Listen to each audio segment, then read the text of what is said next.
تو معلوم کیا ہوا کہ رسول اللہ صلی اللہ علیہ وآلہ وسلم کی آمد سے پہلے ہی حضرت ابوبکر رضی اللہ عنہ وہاں مدینہ میں موجود تھے، کہ غار میں جو شخص تھے وہ حضرت ابوبکر رضی اللہ تعالیٰ عنہ نہیں تھے، بلکہ وہ پہلے سے مدینہ میں موجود۔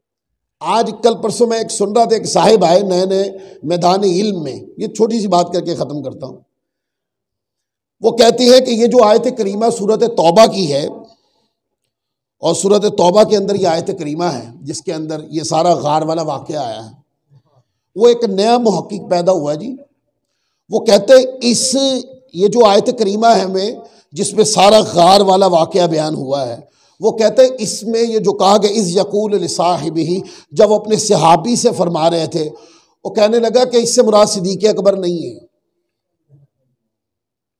ایسے تازہ میں نے پچھلے دنوں میرے ایک شاگرد نے مجھے سنایا، اور وہ کہنے لگا استاد جی ادھر دیکھو، ان کی بھی سن کے دیکھیں یہ کیا فرماتے ہیں۔ یہ کہ اذ یقول لصاحبہ، کہ اس سے مراد سیدنا صدیق اکبر ہیں، کہ فرمایا کہ جب وہ اپنے صحابی سے فرما رہے تھے، علم کی کتابیں اٹھا لے، اس میں کوئی اختلاف ہی نہیں ہے۔ اس صاحب کی میں نے ساری بات سنی ہے، انہوں نے کسی کا مقالہ اٹھا کے پڑھ لیا ہے، کسی متعصب کا، اور جناب علی سیدنا صدیق اکبر کی نفرت کے اندر جو منہ میں آیا اگل دیا اس نے۔ یہ والی آیت کریمہ اٹھا لے، اب میرے پاس وقت کم ہے، میں حوالے دوں تو دیر ہو جائے گی۔ یہ آیت کریمہ اٹھا لے جس کے اندر سورۃ توبہ پارہ نمبر 10 ہے، اور یہاں پورا غار والا واقعہ بیان ہوا ہے۔ اس میں صرف سنیوں کی کتابوں کا بات نہیں کر رہا ہوں، سنیوں کی جو کتاب اٹھا کے دیکھیں گے آپ، اس سے مراد صدیق اکبر ہے۔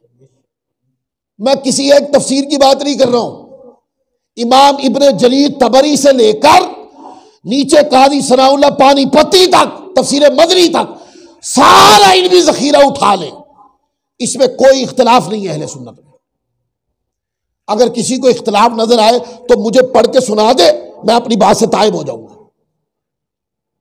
اور میں تو شیعہ علماء کی تفاسیر اٹھا کے دکھا سکتا ہوں کہ جب اس مقام پر سورۃ توبہ میں آ کر جہاں غار والی بات ہوئی ہے، اذ یقول لصاحبہ لا تحزن ان اللہ معنا فانزل اللہ سکینہ، یہ ساری آیت کریمہ آپ شیعہ تفاسیر اٹھا کے دیکھ لیں، انہوں نے بھی اس سے مراد صدیق اکبر ہی لیا۔ شیعہ علماء صدیق اکبر کی شان بیان نہیں کرتے، تنقیص کرتے، بے محل گالی دیتے، غلط بات کرتے ہیں، غلط بات منسوب کرتے ہیں، لیکن ان کی تفاسیر میں بھی یہ واقعہ جب سورۃ توبہ میں آیا تو انہوں نے اذ یقول لصاحبہ سے مراد صدیق اکبر کو لیا۔ لہذا جس نے یہ علمی لطیفہ سنایا ہے اس نے پڑھا نہیں ہے۔ اب دیکھیں نا اس کا کلپ جس نے سنا ہے، اور ساتھ پھر لوگ نا آج کل ایک جملہ ساتھ ایڈ کر رہے ہیں، وہ کیا؟ وہ کہتے نہیں یہ ملا لوگ تمہیں بتاتے نہیں ہیں، یہ مولوی صاحب تمہیں بتاتے نہیں ہیں۔ 10 منٹ مولوی صاحب کے ساتھ بیٹھ سکتے ہیں آپ؟ اتنا چلا کر جو گفتگو کر رہے ہیں، آپ 5 منٹ کسی مولوی کے ساتھ نہیں بیٹھ سکتے، آپ 5 منٹ کسی عالم کے ساتھ بیٹھ کر یہ بات نہیں کر سکتے، اس لیے کہ پتہ چٹا بٹا کھل جانا سارا۔ بات آپ کے گھر میں کیمرہ ہے، چلائیں، کچھ بھی بول کے اوپر ڈال دیں۔ آپ کی بات کی اہمیت تب نکل کے باہر آئے کہ جب آپ ایک بھی صاحب علم بیٹھا ہو نا مجلس کے اندر، بندہ اس طرح کی بڑک نہیں مارتا۔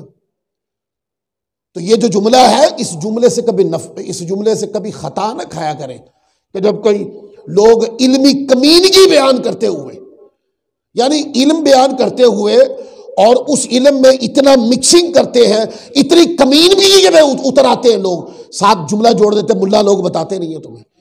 یہ دیکھو ملا ہی بیٹھے ہوئے نا، یہاں سارے لوگ بیٹھے، ہم کسی بند کمرے میں تقریر تھوڑی کر رہے ہیں، سارے لوگوں کے سامنے بیٹھے، ہم نے سارے حقائق پڑھ چکے ہیں، ہم سینکڑوں کتابیں پڑھ چکے ہیں اور سارے حقائق کا ہمیں پتہ ہے۔ تم اپنی گفتگو میں کتنی سچائی بیان کرتے ہو اور کتنا جھوٹ اگلتے ہو تم لوگ، تمہاری گفتگو کی جہالت بتاتی ہے کہ تم کتنے بڑے جاہل ہو اور علم سے کتنا دور ہو۔ ہمارے لوگ سمجھتے جو مسجد میں مولانا صاحب تقریر کرتے ہیں وہ شاید کوئی عام آدمی، بھائی نہیں، ہر بندے کا کام نہیں، صرف اس کو سنا کرو جو گیدرنگ میں بولتا ہو۔ یہ آپ کو چھوٹی سی بات کر لوں، جب بھی کسی بندے کو دیکھو نا کہ وہ ایک بند کمرے میں اس نے اپنی بانسری بجانا شروع کی ہوئی ہے، نہ سنو اس کو۔ جو صاحب علم لوگوں میں بیٹھ کے بات کرتا ہو نا، اس کی بات سنیں۔ کیوں؟ اس کی بات کی تائید صاحبان علم کر رہے ہیں، تو جس کی بات کی تائید صاحبان علم کرنے لگ جائیں، سمجھو وہ بات محقق ہے۔ اور جو بند کمرے میں بیٹھ کر حقائق کو ادھر سے ادھر، ادھر سے ادھر مسک کر دے، اور مسک کر کے حقائق ایک جو ہے نا غلط میسج ڈیلیور کرنے کی کوشش کرے، بس اس کو چھوڑ دینے کے لیے اتنا ہی کافی ہے کہ وہ ظالم اپنی تبلیغ کو ایک کمرے سے باہر نہیں نکال سکا ہے۔ اور اگر ایک کمرے سے باہر نکال کر چار چند صاحبان علم کے سامنے وہ تقریر کرے، وہ نہیں کر سکے، کیونکہ اس سے ایک سوال ہوگا کہ یہ جو بات آپ کر رہے ہیں یہ کہاں پڑھی ہے، کس نے پڑھائی ہے، کس نے لکھی ہے یہ بات؟ اس کے پاس کوئی جواز نہیں ہے اس کا۔ اس لیے وہ جو کہتے ہیں نا کہ اس آیت کریمہ سے صدیق اکبر مراد نہیں ہے، وہ علمی بہت بڑی خطا میں ہے۔ اس آیت کریمہ میں مراد ہی صدیق اکبر ہے، اہل سنت کی کسی کتاب میں اختلاف نہیں ہے۔ آپ کہتے ہیں اہل سنت اور اہل تشیع لوگ جو سیدنا صدیق اکبر کی شان کو مانتے نہیں ہیں، ان کی تفاسیر میں بھی یہی لکھا ہوا۔ اللہ تعالی ہم سب کو عمل کی توفیق عطا فرمائے۔